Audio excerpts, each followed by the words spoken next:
और हम लारो को ली की तलवार पकड़े हुए देखते हैं। वो आदमी कहता है कि वो बहुत अच्छी तरह से जानता है कि लड़का उस दुनिया से पूरी तरह अलग दुनिया से आया है जिसमें वे हैं। फिर वो बताता है कि उसने हमारे योद्धा का अध्ययन करने के लिए अपना शरीर और आत्मा बेच दी। लड़ते समय वो युवक ये सोचने की कोशिश करता है कि ये सब कैसे खत्म होगा।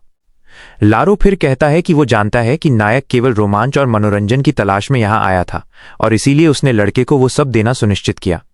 ये सब खिलाड़ी के मुंह पर फेंकते हुए वो दावा करता है कि वो ही था जिसने उसे सपने और प्रेरणा के साथ साथ सुख और मजा के साथ उसकी शक्तियां दी थीं। लेकिन उसे समझ नहीं आता कि ली उसके प्रस्ताव को कैसे ठुकरा सकता है, खासकर जब वो यहां केवल मनोरंजन की तलाश में आया था। इसलिए उसे इस बात की परवाह नहीं होनी चाहिए कि उस दुनिया में क्या होता है। ली फिर कहता है कि वो असली दुनिया में बहुत सारा पैसा कमाने के सच्चे इरादे से इस दुनिया में आया था और लारो की बदौलत वो लगातार मजबूत होता गया और उसने बहुत अनुभव प्राप्त किया। लेकिन जितना अधिक उसने साहस किया उतना ही उसे एहसास हुआ कि ये दुनिया कितनी सुंदर और शानदार ढंग से जादुई थी, क्योंकि उसके द्वारा दौरा की गई हर जगह ने उसके दिल की धड़कन को तेज कर दिया। टोस को आश्चर्य हुआ। लड़का केवल अपनी कृतज्ञता की भावना व्यक्त कर सका, वह वास्तव में उस सीमांत प्राणी को दुनिया को नष्ट करने में मदद नहीं कर सका। ज्वारिया जोर देते हुए फिर से पूछता है कि क्यों। दृढ़ता से बोलते हुए ली उसे समझाने की कोशिश करने लगता है कि दुश्मन की आंखें किसी ऐसे व्यक्ति की नहीं थीं जो दुनिया को नष्ट करना चाहता है, इसीलिए वो उसके दर्द को खत्म करने में उसकी मदद करेगा। अपना हाथ अपने चेहरे पर रखते हुए ऐसा लगता है कि आदमी ने वास्तव में उस सारे भाषण की उम्मीद नहीं की थी और वो हंस पड़ता है। हंसी तेज और तेज हो जाती है। लारो तब दिखाता है कि वो बदले के खातिर दुनिया को नष्ट करने के लिए वास्तव में दृढ़ है।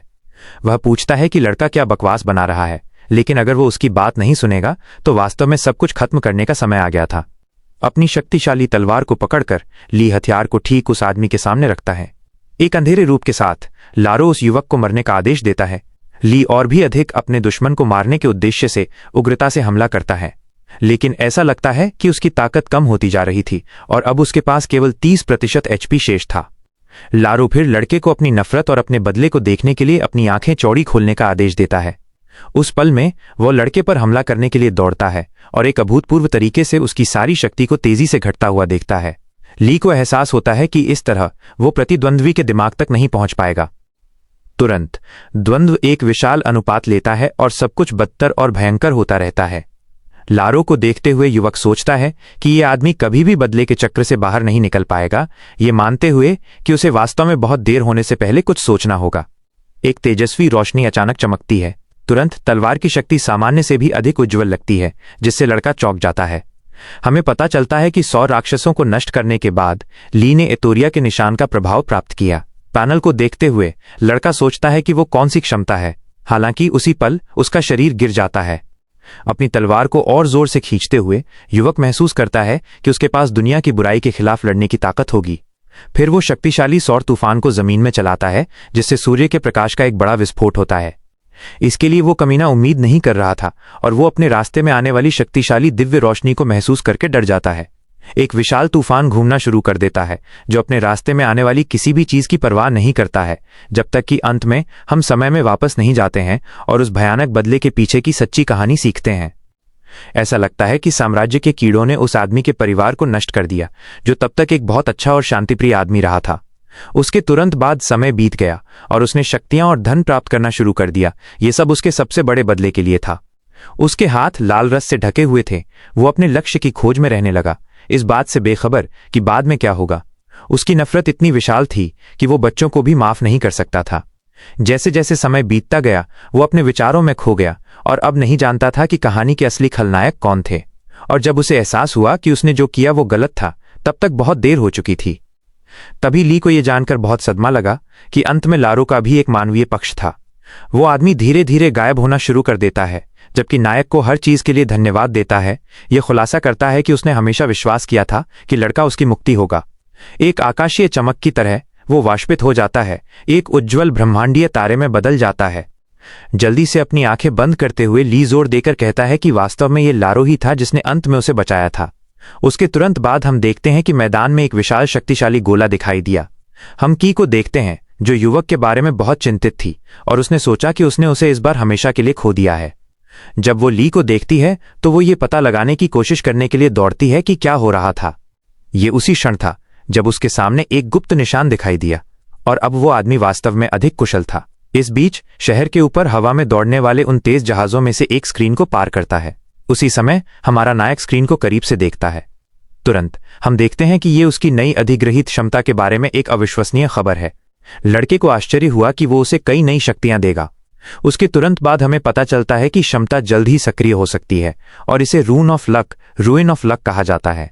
वह संयोजन इतना अविश्वसनीय है कि नई क्षमताएं जल्द ही प्रकट होंगी। उसे संयोजनों का एक रून भी प्राप्त होता है जो रंगों को संग्रहित करने में सक्षम है, वही क्षमता जिसका उपयोग करने के लिए किया जाता है। साहस जुटाने और इसका उपयोग करने का समय आ गया है, इससे पहले कि ये वास्तव में गलत हाथों में पड़ जाए।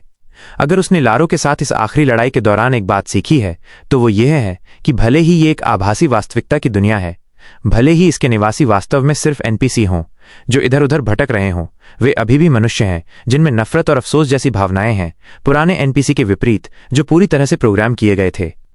उस क्षण नायक ये सोचने लगता है कि क्या इसे वास्तव में सिर्फ एक खेल माना जा सकता है, न कि एक वास्तविकता। अचानक एक आवाज पूछती है कि क्या वो ठीक है। ये महसूस करते हुए कि वो सुंदर एल्फ थी, लड़का जल्दी से खुद को संभालता है और पुष्टि करता है कि हाँ, सब ठीक है। फिर एक बड़ी मुस्कान के साथ वो अपने साथी से पूछती है कि वो अपनी बहुप्रतीक्षित छुट्टियों के साथ क्या करेगा। हालांकि ली बताता है कि उसने कुछ भी योजना नहीं बनाई है, जिससे यह स्पष्ट होता है कि उसने कुछ निश्चित रूप से योजना बनाई है।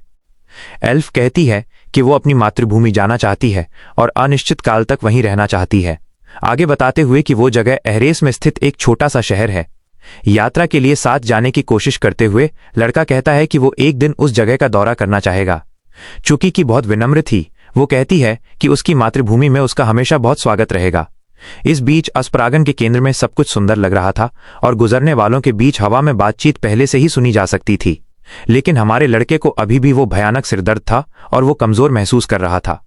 अपने आप में सोचते हुए उसे एहसास होता है कि अब जब उसने उस मिशन को पूरा कर लिया है तो ये एक छोटी सी छुट्टी का समय है। अचानक जादुई क्रिस्टल बॉल बजने लगती है। उसे आश्चर्य होता है, ये उसकी पुरानी दोस्त शेरोन का फोन था। बाद में कहीं और हम एक सुंदर घर देखते हैं। 4 हाथ एक अच्छी ठंडी झागदार बियर के साथ जीवन का जश्न मनाते हैं। उन युवाओं को मिले हुए वास्तव में बहुत समय हो गया था और हर कोई अपने अपने नए साहसिक कार्य में रहने लगा था। हमारा ली पिछली मुलाकात के बाद से इतना बदल गया था कि उसे ये भी नहीं पता था कि समूह को अपनी खबरें बताना कहां से शुरू करें। लेकिन दूसरे लड़के ने एक संकेत दिया कि वह उस अपडेट यात्रा के साथ आगे बढ़ सकता है। कोई समस्या नहीं। ऐसा लगता है कि हाल के दिनों में कुछ चीजें बदल गई थीं और हुई थीं और उसे खुद पर गर्व था। युवक फिर दिखाता है कि अब उसके पास अपनी प्रेमिका के साथ एक जादुई सगाई की अंगूठी है।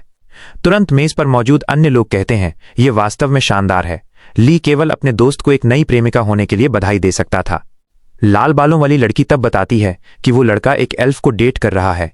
जब वो ये सुनता है तो ली अपनी बियर थूक देता है। उसका सिर लगभग फटने वाला होता है जब उसे एहसास होता है कि हाँ, एक एनपीसी को डेट करना संभव है। और उस आखिरी लड़ाई के बाद उसने देखा कि बहुत से लोग अपने सपनों को पूरा करने के लिए खेल में प्रवेश करते हैं। और इससे भी अधिक सच्चाई ये है कि एनपीसी का भी किसी भी व्यक्ति की तरह अपना जीवन और इच्छाएं थीं। हालांकि लारो के बाद उसने अभी भी पूरी तरह से सब कुछ हजम नहीं किया था। उस क्षण वो किसी को अपना नाम पुकारते हुए सुनता है। हरी हुडी वाला लड़का तब पूछता है कि क्या वो ह्यून को कॉल कर सकता है। अपने दोस्त को धन्यवाद देते हुए वो कहता है कि वो खेल से मिली मदद की बदौलत अपने कॉलेज का कर्ज चुकाने में सक्षम था, ये कहते हुए कि अब वो वहां बहुत पैसा कमा रहा है। कृतज्ञता की एक अद्भुत भावना कमरे को भर देती है और हमारे नायकों को अवाक छोड़ देती है। ली तब एक कोमल मुस्कान देने का फैसला करता है, आगे समझाते हुए कि अगर दूसरा समूह में नहीं होता तो उसे वहां के लोगों की मदद करने की कोशिश में बहुत मुश्किल होती। अंत में उनमें से प्रत्येक ने उन हालिया लड़ाइयों में अपना हिस्सा किया था। शेरोन तब कहती है कि अगर मोह नहीं होता तो कुछ वास्तव में भयानक चीजें हुई होती।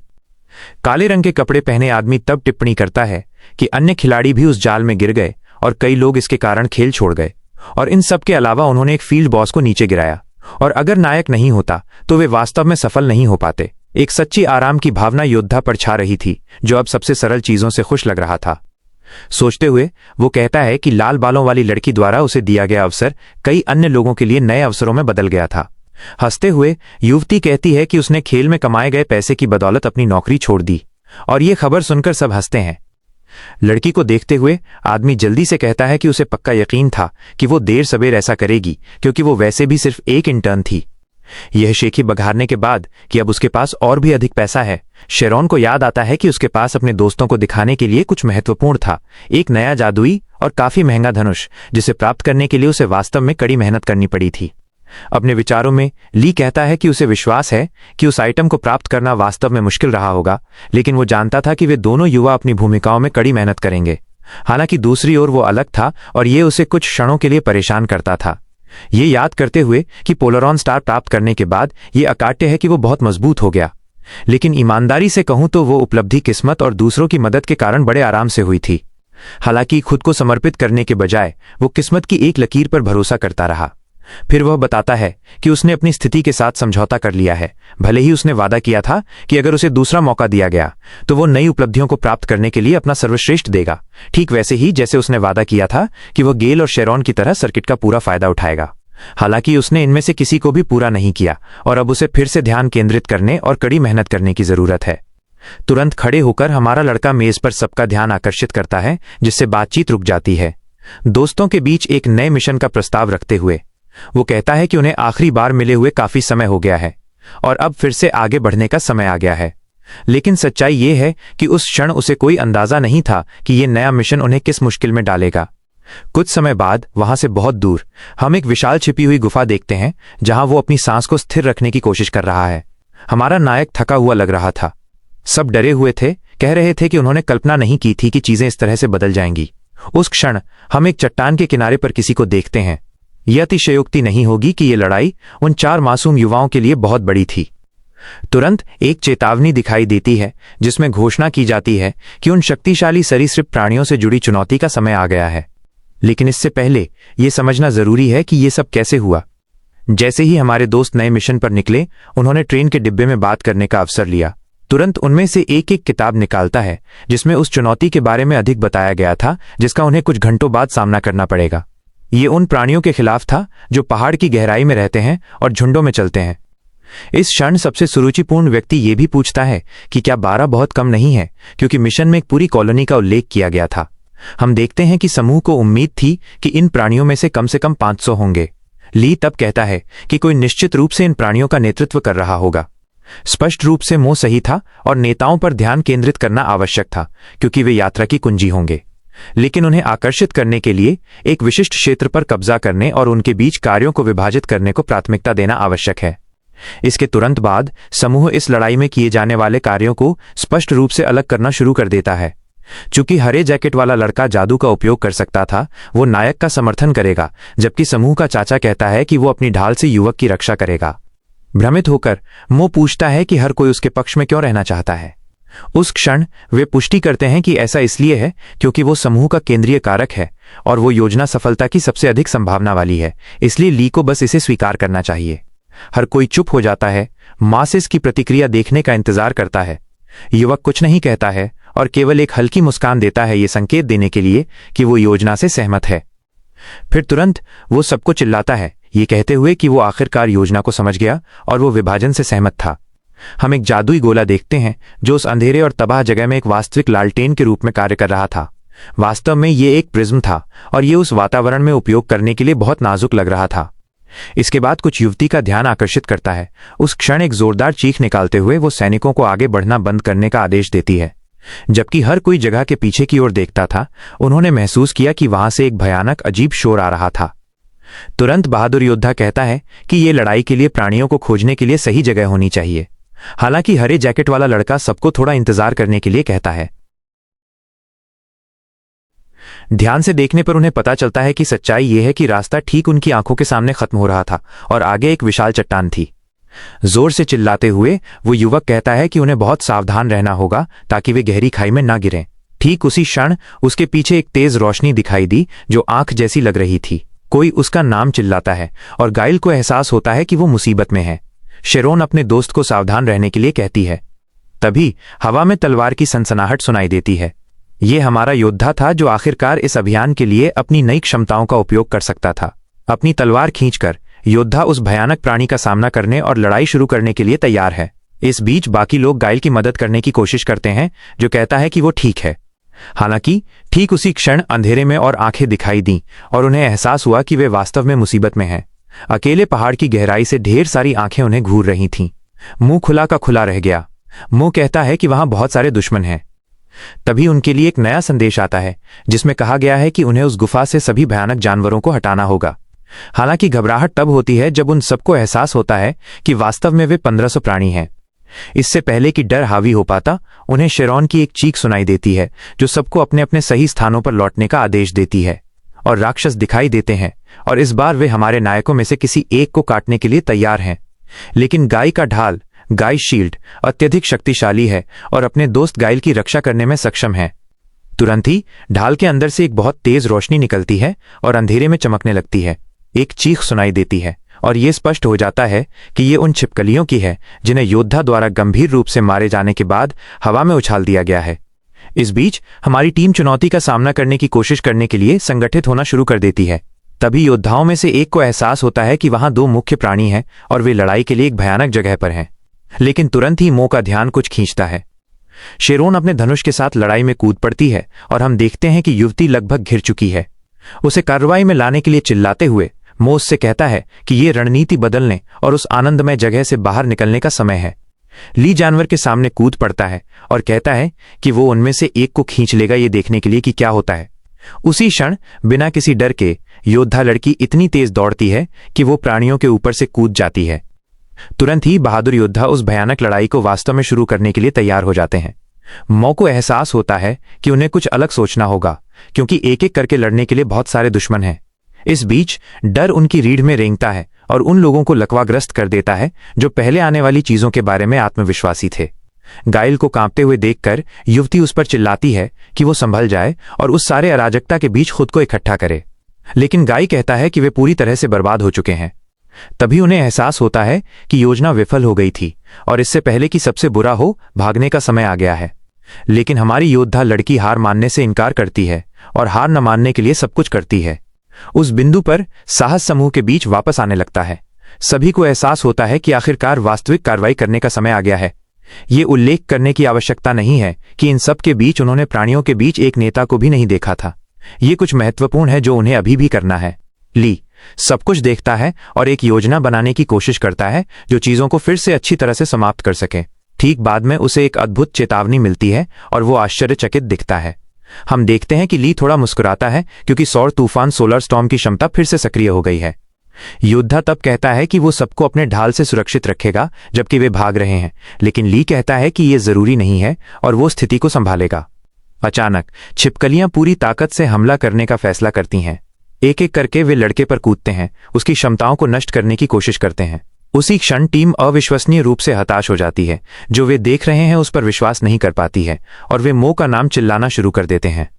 एक अविश्वसनीय विस्फोट होता है जिससे सौर विकिरण सोलर रेडिएशन पूरी गुफा में फैल जाता है, जिससे ढाल योद्धा अपनी आंखों को ढक लेता है।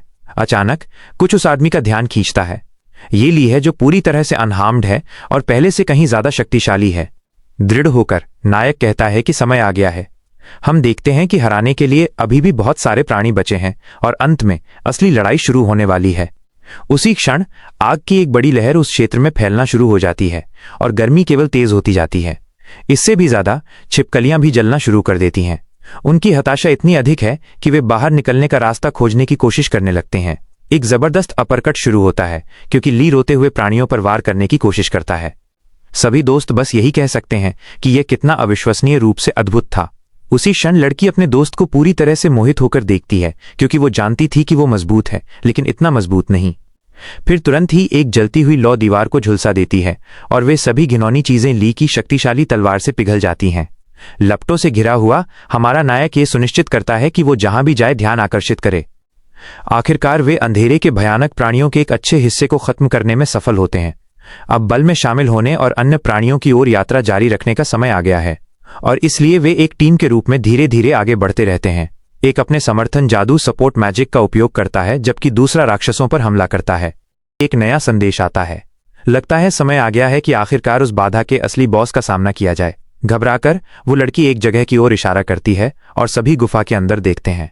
एक चेतावनी के तौर पर हमारा हीरो एक पल के लिए जम जाता है जब उसे एहसास होता है कि वहां वास्तव में दूसरों से अलग एक प्राणी है जो एक छिपकली से चिपका हुआ है। वो प्राणी बहुत अजीब लग रहा है। इससे भी बुरा, वो एक अधिक आदिम इंसान जैसा दिखता है। अब तो सबसे बहादुर भी विश्वास कर सकते थे जब उन्होंने देखा कि वो वास्तव में एक असली इंसान था। उनकी ओर आते हुए वो इंसान एक जानवर की तरह चल रहा था। मुस्कुराते हुए वो आदमी उस किशोर की हाथों और पैरों की गिनती करता है, ये निष्कर्ष निकालते हुए कि वो इंसानों का सामना कर रहा है। वो कौन है? ली ने पूछा। तुरंत उसने कहा कि वो एक गिरा हुआ इंसान, फॉलन पर्सन है। नायक तब पूछता है कि इसका क्या मतलब है। तब ये खुलासा हुआ कि वो एक कुबड़ा हंचबैक था और इसीलिए वो वहां था। जाहिर है उसकी मां ने उसे उस जगह पर फेंक दिया था। हर कोई उस कहानी पर अपना गुस्सा दिखाता है। हमें पता चलता है कि वो युवक उस जगह पर अकेला नहीं था जब तक कि बाकी लोग हड्डियों में बदल नहीं गए। वो पागल आदमी दावा करता है कि वो लड़की उसकी मां जैसी दिखती थी। तब समूह उस आदमी को समझाने की कोशिश करता है कि वे वहां किसी को फेंकने नहीं आए हैं। उसी क्षण कुबड़ा कहता है कि जब वो बच्चा था तब उसके दोस्तों ने उसका ख्याल रखा था। ली शांत खड़ा होकर पूरी कहानी को समझने की कोशिश करता है। अपनी भयानक हंसी के साथ वो आदमी बोलता रहता है, ये खुलासा करते हुए कि उसकी सबसे बड़ी इच्छा उस गड्ढे को नष्ट करना है। उसी क्षण हमारे नायक निराशा में चिल्लाते हैं, क्योंकि अगर वो उसे नष्ट करने का फैसला करता है तो आसपास के गांव भी नष्ट हो जाएंगे। हालांकि वो युवक चिल्लाता है कि वो गांव के राजा से नफरत करता है और बदला लेना चाहता है, क्योंकि उस आदमी ने उसके साथ भयानक चीजें की, जैसे कि कई परिवारों को धमकाना, माता पिता को अपने बच्चों से छुटकारा पाने के लिए मजबूर करना, जिसका एकमात्र उद्देश्य गांव को एक बेहतर जगह बनाना था। इस क्षण समूह को उस युवक पर दया आती है। शेरॉन तब कहती है कि इसीलिए जब उन्होंने मिशन स्वीकार किया था तो लोगों के चेहरे पर सबसे अच्छे भाव नहीं थे। वो पागल आदमी कहता है कि अगर टीम उसे रोकने की कोशिश करती है तो उसे बहुत गुस्सा आएगा। तब सहयोगियों को पता नहीं चलता कि कैसे प्रतिक्रिया करें। सोचते हुए ली कहता है कि पुरस्कार जो भी हो, ये मिशन बहुत मुश्किल है और शायद ये पहली बार है जब उसके दोस्त इस तरह की किसी चीज का सामना कर रहे हैं। जल्द ही ये चुनने का समय आ गया है कि वास्तव में सबके लिए सबसे अच्छा क्या है। समूह आपस में इस बारे में बहस करना शुरू कर देता है कि सबसे अच्छी कार्रवाई क्या है। करीब आते हुए नायक पूछता है कि उनके दिमाग में क्या है। योद्धा तब सुझाव देता है कि उन्हें युवक को समझाने की कोशिश करनी चाहिए। इस बीच एक अजनबी उन्हें ध्यान से देखता है। ली तब अपने दोस्तों को पहले चोट पहुंचाने के लिए माफी मांगता है, लेकिन फिर भी वो उसे गड्ढे को नष्ट नहीं करने दे सकता क्योंकि उसकी मां को चोट लगेगी। जल्द ही टीम राजा का ध्यान रखने का वादा करती है ताकि कोई दूसरा बच्चा वहां फेंका ना जाए। तब ये स्पष्ट हो जाता है कि वो आदमी बस एक बच्चा था। आगे नायक उनके बीच एक युद्ध विराम ट्रूस का वादा करता है ताकि आखिरकार मुख्य योजना के साथ आगे बढ़ा जा सके और राजा से निपटने के बाद वो गुफा से बाहर निकलने में उसकी मदद करने के लिए वापस जाएगा। छोटी उंगली की कसम पिंकी स्वेयर के साथ समझौते पर मुहर लगाते हुए दोनों दोस्ती का एक समझौता करते हैं। इस बिंदु पर ली मिशन जारी रखने के लिए खड़ा होता है। टीम से बात करते हुए वो कहता है कि वो एक प्रस्ताव रखना चाहता है। वहां से दूर सुंदर शहर में दिन पहले ही शुरू हो चुका है। अपनी क्रिस्टल बॉल से बात करते हुए नायक चीजों की जानकारी लेने की कोशिश करता है। मुस्कुराते हुए वो कहता है कि उसे एक मिशन मिला है और वो इसे लाइन के दूसरी तरफ वाले व्यक्ति को सौंपना चाहेगा। गुफा में वापस हम किसी को हैरान देखते हैं क्योंकि लगता है कि उस जगह पर कोई प्राणी नहीं बचा है। तब समूह को सोने में एक बड़ा पुरस्कार मिलता है। जब विश्लेषक एनालिस्ट चला जाता है तो वे केवल जश्न मना सकते हैं। सोचते हुए हरे जैकेट वाला आदमी कहता है कि जाहिर है मो की योजना काम करना शुरू कर रही थी। लगभग 2 घंटे बाद चीजें हुईं। समूह में कोई कहता है कि वे पुरस्कार और राजा से बदला लेना दोनों चाहते हैं। हरे जैकेट वाला आदमी तब पूछता है कि क्या दोनों पाना संभव है।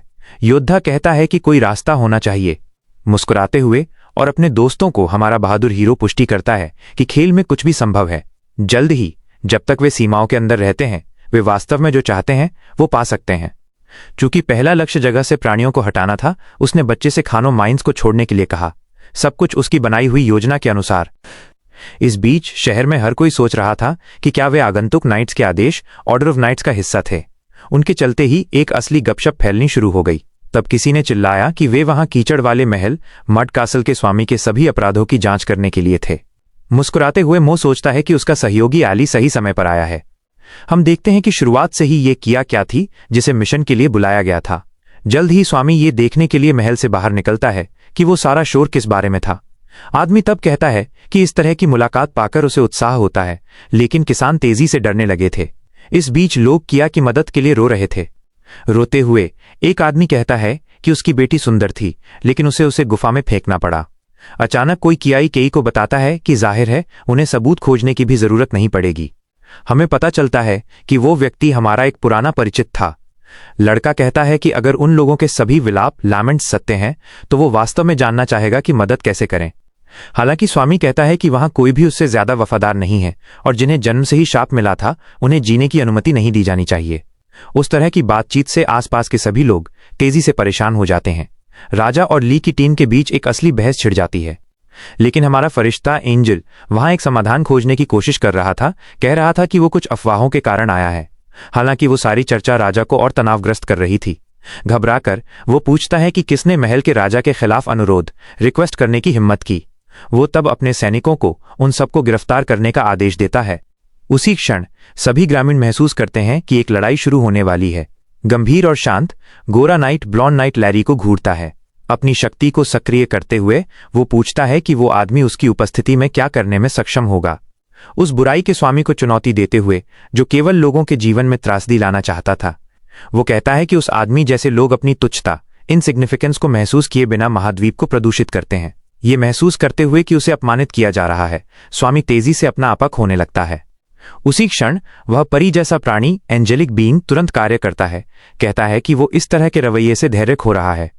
अचानक हायर अपनी शक्ति को निष्क्रिय करने का फैसला करता है क्योंकि मिशन उसका नहीं था। धमकी से घबराकर राजा को प्रतिक्रिया करने का कोई विचार नहीं आता। अचानक एक शक्तिशाली ऊर्जा उसे ओवरवेलमिंग कर देती है।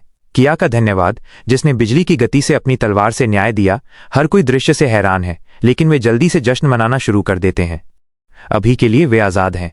उसी क्षण नई क्षमताएं अनलॉक होती हैं और मिशन पूरा हुआ दिखाई देता है। मुस्कुराते हुए कवचधारी योद्धा कहता है कि मो सच में सही था। अचानक कोई नायक का ध्यान खींचता है। शेरोन पास आती है और उस लड़के को खदानों के पागल बच्चे द्वारा छोड़ा गया एक नोट सौंपती है।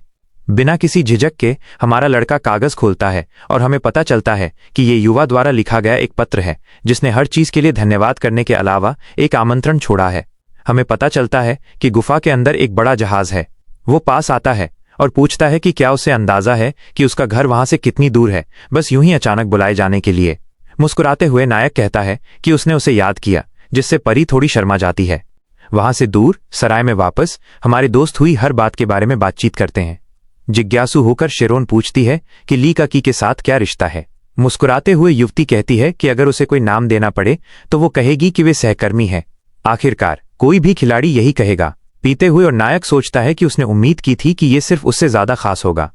बाद में वो गुफा में वापस जाने का फैसला करता है और महसूस करता है कि वो जगह सामान्य से ज्यादा साफ और पानी से भरी हुई है। उलझन में लड़का सोचता है कि क्या वो सही जगह पर है। अचानक पानी से कुछ उठता है। ये वही जहाज है जिसका जिक्र अकेले बच्चे ने किया था।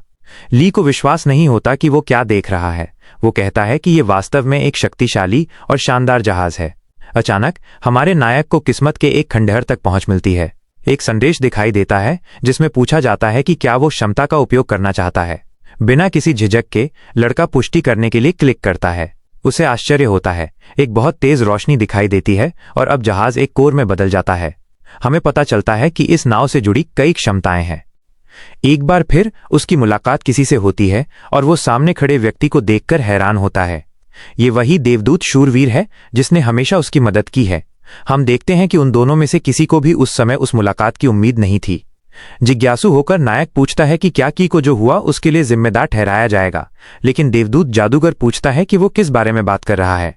तब सुनहरा युवा कहता है कि ये सच है, लेकिन वो अभी भी इंसान है, जिससे नायक निश्शब्द रह जाता है क्योंकि पवित्र जादूगर जो हुआ उससे खुश था।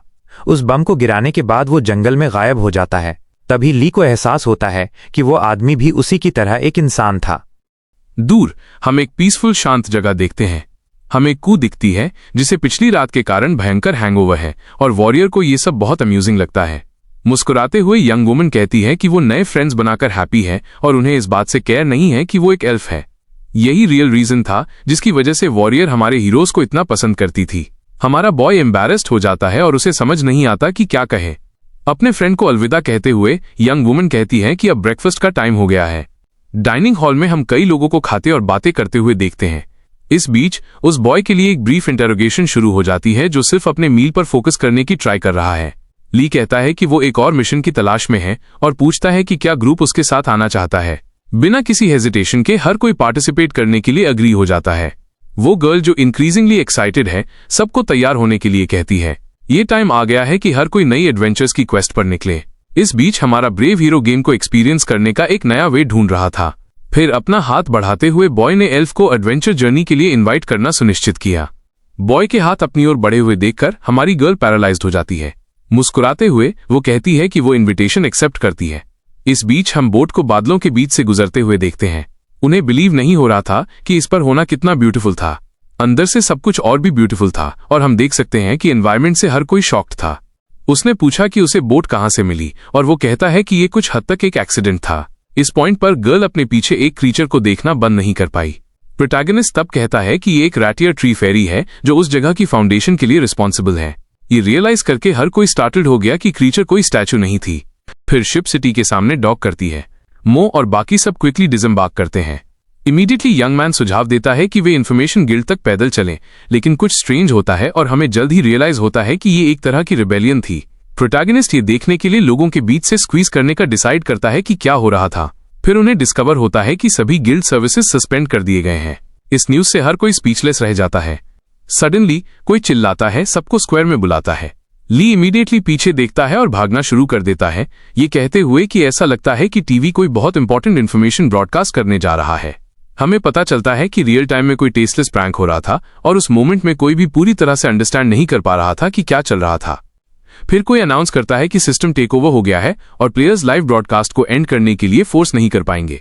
स्ट्रॉबेरी जूस से ढका हुआ मिस्टीरियस पर्सन कहता है कि उनके पास इमॉर्टल्स के लिए एक क्वेश्चन है।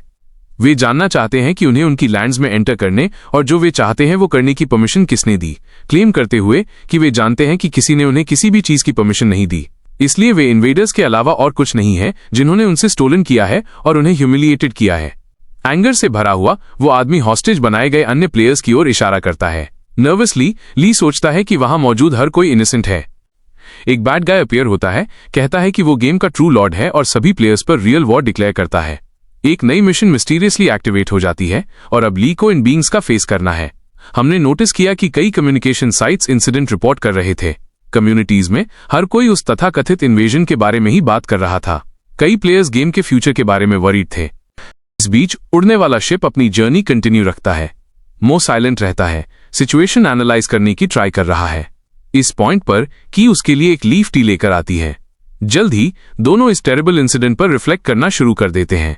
चाय पीते हुए यंग वुमन कहती है कि वो रियली सरप्राइज थी, शायद इसलिए क्योंकि वो वुल्फ से बचने के लिए और अपने पेरेंट्स द्वारा अबैंडन ना होने के लिए जन्म के मोमेंट से ही वॉर्स में रही थी, लेकिन अब उसे श्योर नहीं है कि वो दूसरे लोगों के वॉर्स के बारे में बहुत अधिक वरी कर सकती है। जल्द ही बाद यंग वुमन खिड़की से बाहर देखती है और कहती है कि एक फेमस मेज के अनुसार वर्ल्ड कुछ हद तक अनस्टेबल स्टेट में था, इसीलिए एल्व्स एग्जिस्ट करते हैं और वे अदर डिमेंशंस के बीइंग्स हैं। इस वजह से जब वो छोटी थी तब उनके कई फाइट्स हुए थे और हर कोई डरा हुआ और एंग्री था क्योंकि वो एक एल्फ थी। लेकिन इमॉर्टल्स जैसे मो ब्रेव और डेयरिंग पीपल के रूप में अपीयर हुए, भले ही वे कभी कभी कुछ इंसिडेंट्स कॉज करते हैं। अपॉर्चुनिटी लेते हुए ली पूछता है कि वो प्लेयर्स के बारे में क्या सोचती है।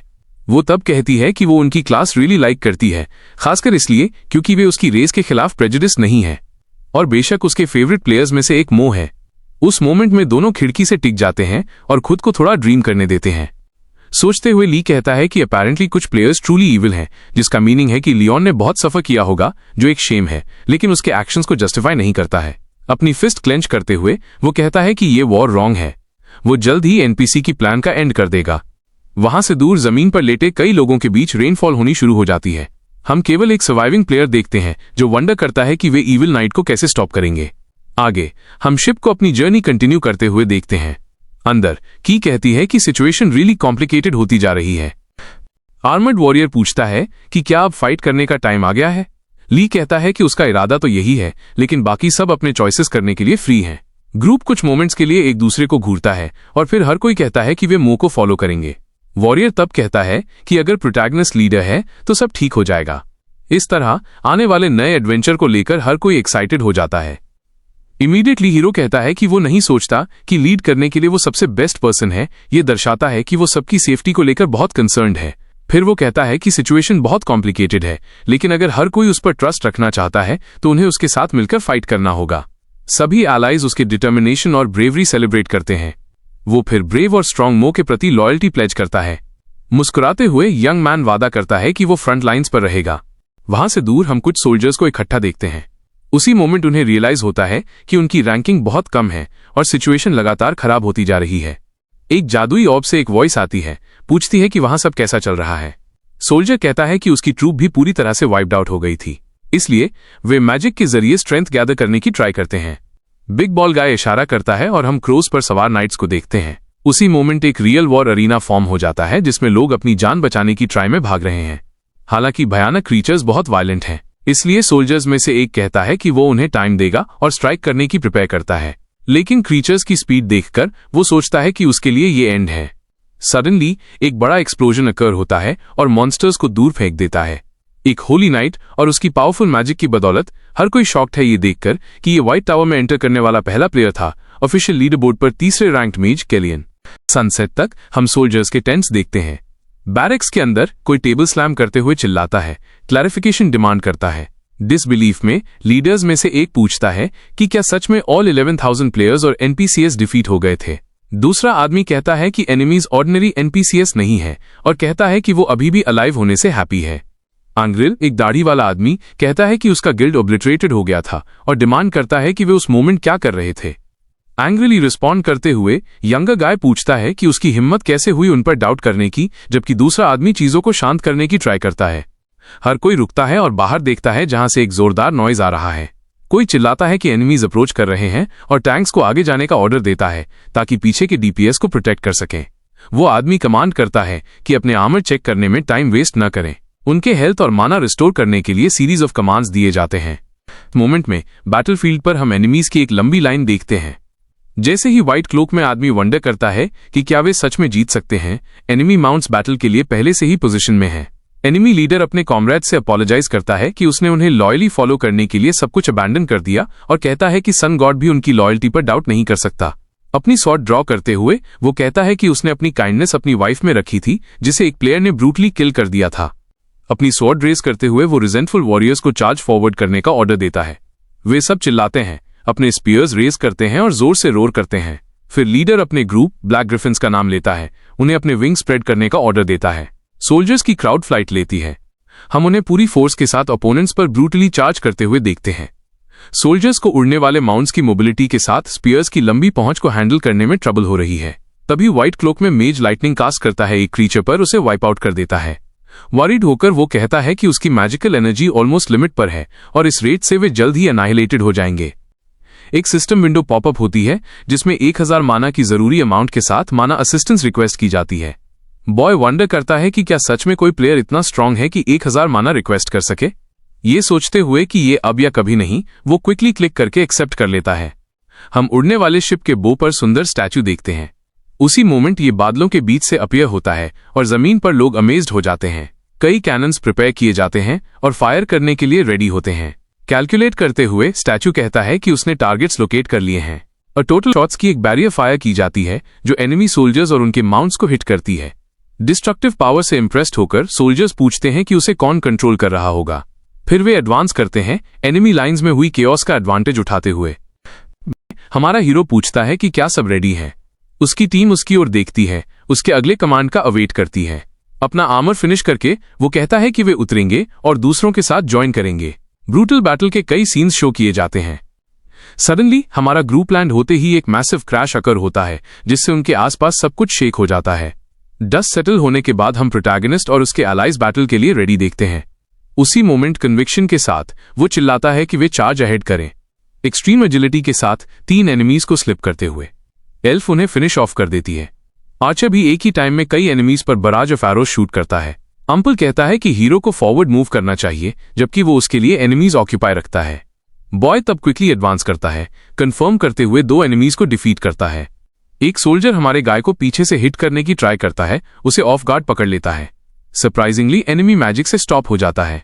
इस मोमेंट में हम व्हाइट केप मेज को बॉय को बचाने के लिए थैंक करते हुए देखते हैं और उसका नाम कैलन है। मेज कहता है कि उसने इतना बड़ा उड़ने वाला शिप देखने की कभी इमेजिन नहीं की थी और प्रोटैगनिस्ट अपना नाम बताते हुए खुद को इंट्रोड्यूस करता है। फाइट करते हुए एक हाफ एल्फ एक्सक्लेम करता है कि अभी इंट्रोडक्शंस का टाइम नहीं है। अग्री करते हुए दोनों कहते हैं कि वे इसे बाद के लिए छोड़ देंगे। हम जमीन का एक पैच मूव होते हुए देखते हैं, लेकिन ये हमारे हीरो का रिफ्लेक्शन था जो एनिमीज की ओर क्विकली एडवांस कर रहा था। ओपोनेंट्स की स्पीड से इंप्रेस्ड होकर बॉय कहता है कि वे फास्ट हैं जबकि वो बाल बाल डॉज करता है। डिससैटिस्फाइड सोचते हुए वो कहता है कि ये उसके थॉट से भी ज्यादा हार्ड होगा और वे बहुत स्ट्रांग हैं क्योंकि वे सब वॉर मशीन्स हैं। फायरी एनर्जी गैदर करते हुए वो एक स्ट्राइक प्रिपेयर करता है और चिल्लाता है। अटोरियस स्वॉर्ड आर्ट्स एक पावरफुल ब्लो कई एनिमीज को एक साथ डिलीवर करता है। उन्हें रिकवर होने का टाइम दिए बिना दूसरे एनिमीज उसकी ओर चार्ज करते हैं।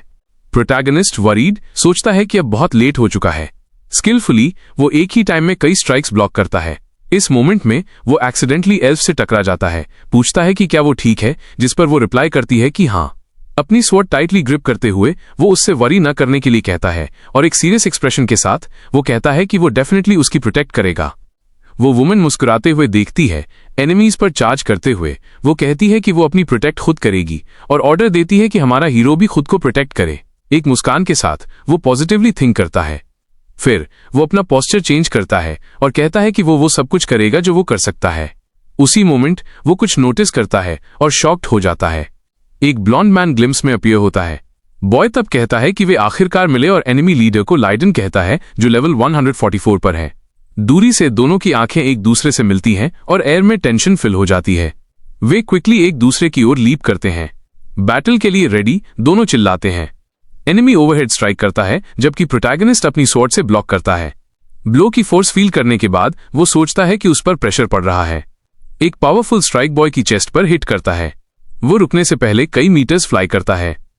अपने हेड में पेन की कंप्लेन करते हुए वो स्टैचूज वाली एक विंडो देखता है जो कहती है कि वो स्टन्ड हो गया है। एक डार्क लुक के साथ एनिमी अप्रोच करता है जबकि हीरो से कहता है कि उसे अब और लाइव नहीं रहना चाहिए। ये डेस्परेट होकर बॉय सोचता है कि अब टाइम नहीं है। लास्ट सेकंड में अंकल अपनी शील्ड के साथ बीच में आता है, अटैक लॉक कर देता है। सरप्राइजिंगली वो ब्लो को विथस्टैंड करता है लेकिन कई डैमेजेस रिसीव करता है।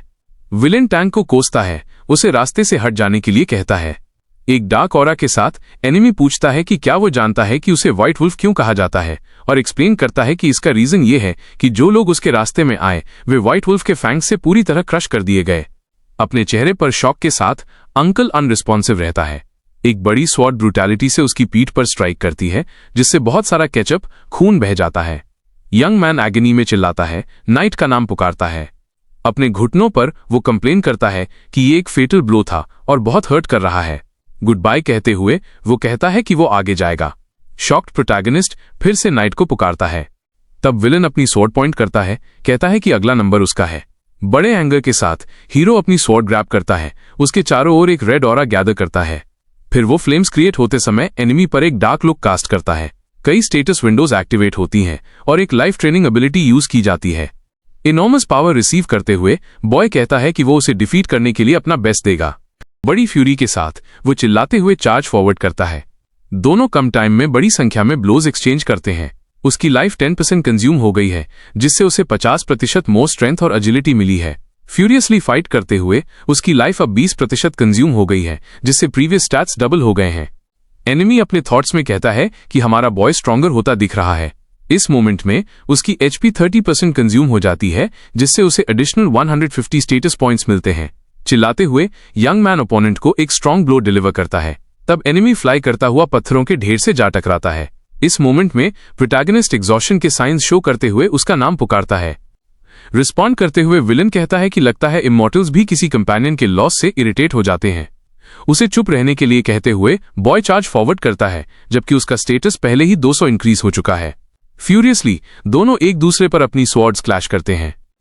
एक डार्क टोन में विलन कहता है कि हीरो का कंपेनियन इमॉर्टल है और लाइफ में वापस आ सकता है और भले ही वो एंग्री हो वो उस पेन को कभी अंडरस्टैंड नहीं कर पाएगा जो उसने खुद फील किया था। एंडलेसली स्ट्राइक करते हुए वो कहता है कि ये इटर्नल सेपरेशन का पेन था।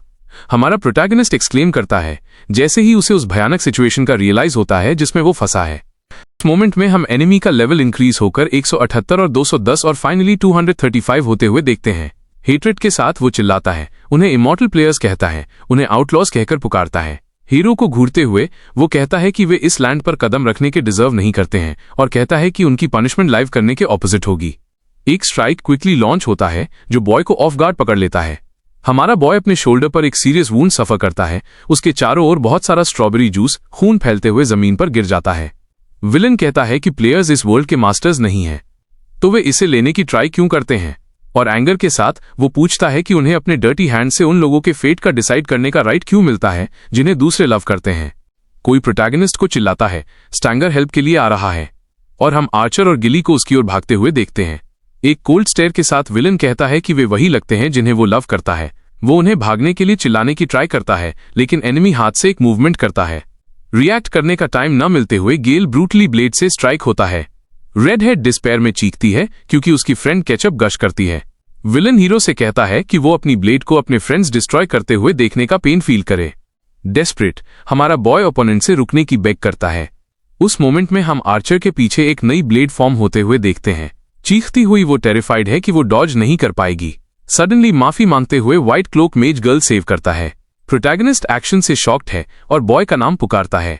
अंडरस्टैंड न करते हुए विलन पूछता है कि क्या हो रहा है।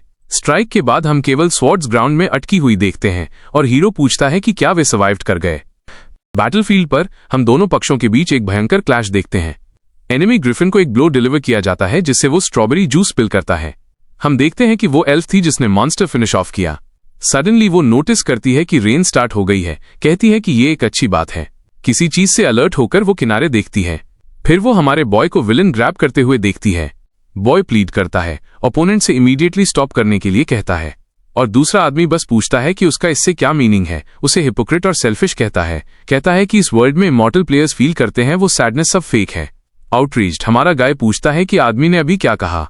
उसे एक मैनिक गेज से घूरते हुए वो कहता है कि अब टाइम है जो कुछ उन्होंने इस वर्ल्ड में खोया है उसे वापस लाने का। वो एक्सप्लेन करता है कि जिसने उसके बिलव्ड की लाइफ एंड की वो एक इमॉर्टल है, बिल्कुल हीरो की तरह, और वो उन्हें कितनी भी बार डिफीट करे वे हमेशा वापस आ जाते हैं। एक डार्क टोन में वो प्रोटैगनिस्ट से पूछता है कि क्या वो जानता है कि उस व्यक्ति ने क्या कहा, रिवील करते हुए कि उसके बिलव्ड के किलर ने उससे बस गेट ओवर इट कहा था। एक्सप्लेनेशन कंटिन्यू करते हुए वो बॉय से कहता है कि हो सकता है ये सिर्फ एक स्टोरी हो। उस मोमेंट में हम बॉय का एक फ्लैशबैक देखते हैं, फ्रेंड्स को गेम के बारे में बात करते हुए देखना और पूछना कि क्या ये फन होगा, और रिफ्लेक्ट करते हुए वो स्पीचलेस रह जाता है। अपोलोजाइज करने की ट्राई करते हुए उसे वर्ड्स नहीं मिलते हैं और उस मोमेंट में उसकी एबिलिटी डीएक्टिवेट हो जाती है। विलन कहता है कि सभी प्लेयर्स ऐसे नहीं हैं, लेकिन ये हमेशा वे ही होते हैं जो ये भयानक एक्ट्स कमिट करते हैं और कोई रिस्पॉन्सिबिलिटी नहीं लेते हैं। जैसे ही स्काई से थंडर स्ट्राइक करता है, उसका डार्कन्ड फेस कहता है कि यही वो फिक्स करना चाहता था और हमारे बॉय को उसे स्टॉप करने का कोई राइट नहीं था। रिवील करते हुए कि वो उसके रेज को विदस्टैंड नहीं कर पाएगा, वो हीरो को फ्रोजन छोड़ देता है। सोचते हुए हमारा गाय रिफ्लेक्ट करता है कि विलन सही है, लेकिन वो अब पीछे नहीं हट सकता और बाहर फाइट कर रहे दूसरों की खातिर उसे अपना सब कुछ देना होगा। और हम उसके कंपेनियंस और एनिमीज बैटलफील्ड पर देखते हैं, लेकिन अपनी एबिलिटी डीएक्टिवेट होने पर भी वो एकमात्र है जो उसका सामना कर सकता है। और रिजॉल्व के साथ वो सोचता है कि उसे स्टॉप करना होगा। एक दूसरे की ओर चार्ज करते हैं, एक बार फिर स्वॉर्ड्स क्रॉस करने के लिए रेडी हैं। हमारा बॉय एक ओपनिंग स्पॉट करता है। आगे बढ़ते हुए वो एक स्वॉर्ड स्ट्राइक प्रिपेयर करता है। एनिमी पूछता है कि क्या उसने सच में सोचा था कि उसने एक ओपनिंग छोड़ा था। उसकी स्वॉर्ड प्रोटैगनिस्ट की पीठ से निकलती है। कहता है कि उसकी हेस्ट उसकी डेथ होगी। वो शोल्डर पर स्ट्राइक करता है। यंग मैन के पास अपनी हेल्थ का केवल 20% रिमेन रहता है। हाई डैमेज पर लमेंट करते हुए वंडर करता है कि क्या 20% एचपी रिमेनिंग के साथ ये एंड है। होश में आते हुए वो किसी को अपना नाम पुकारते हुए सुनता है। एल्फ उसे हैंग ऑन करने के लिए चिल्लाती है क्योंकि वो रास्ते में है। विलन और हीरो दोनों गर्ल का सामना करने के लिए मुड़ते हैं, जबकि विलन डार्कली पूछता है कि क्या वो कोई और इमॉर्टल है, और प्रोटैगनिस्ट टेरिफाइड दिखता है। वो डेस्परेटली स्क्रीम करता है। एल्फ को उसी इंस्टेंट रन अवे होने के लिए कहता है। उसका एनिमी वुमन से पूछता है कि क्या वो इस प्लेयर को जानती है। बिना किसी हेजिटेशन के वो रिस्पॉन्ड करती है कि हाँ। फिर वो उससे पूछता है कि क्या वो एक इमॉर्टल के लिए अपनी ओनली लाइफ रिस्क करेगी। गर्ल साइलेंट रहती है, सीधे आगे देखती है, और हमारा बॉय उससे प्लीड करता है कि वो ऐसा न करे। एक मुस्कान के साथ वो प्राउडली कहती है यस, क्योंकि वो वैल्यूएबल है। भले ही हीरो एक गॉड की तरह हो जो कभी नहीं मरता, वो उसे सफर करने की अलाउ नहीं कर सकती, और इसीलिए वो बॉय के लिए अपनी लाइफ रिस्क करेगी, चाहे वो इमॉर्टल हो या नहीं। कहती है कि वो ये डिसाइड नहीं कर सकती कि दूसरा क्या करेगा, क्योंकि चॉइस उसी का है। वो तब अपनी स्वॉर्ड ड्रॉ करती है और उससे अपनी डिटर्मिनेशन शो करने के लिए कहती है। एक डार्क लुक के साथ विलन वुमन के करेज से इंप्रेस्ड होता है, और उस मोमेंट में एक और स्वॉर्ड स्ट्राइक अनएक्सपेक्टेडली उसके पीछे से आता है। सीन देखकर हमारा बॉय डिस्ट्रेस में चिल्लाता है। एक क्विक मूवमेंट के साथ वो एनिमी इंटरसेप्ट करने के लिए अपनी स्वॉर्ड थ्रो करता है। दोनों ब्लेड्स मिड एयर में टकराती हैं, जिससे एक शॉक वेव कॉज होती है। डिसबिलीफ में ओपोनेंट वॉच करता है और अपनी आईज में एंगर के साथ वो कहता है कि हमारा गाय उसे डिस्टर्ब करता रहता है। ये सिचुएशन बहुत टेंस हो गई है। क्या आपको लगता है कि एल्फ और मो एक साथ मिलकर लाइडन का सामना कर पाएंगे? तो अगर आपको इसका नेक्स्ट पार्ट चाहिए तो मुझे कमेंट में जरूर बताएं। अगर इस वीडियो पर 50 कमेंट्स आ जाते हैं तो मैं नेक्स्ट पार्ट तुरंत अपलोड कर दूंगा। और हाँ, अगर आप चैनल पर नए हैं तो सब्सक्राइब जरूर करें और नोटिफिकेशन को ऑल पर सेट कर लें।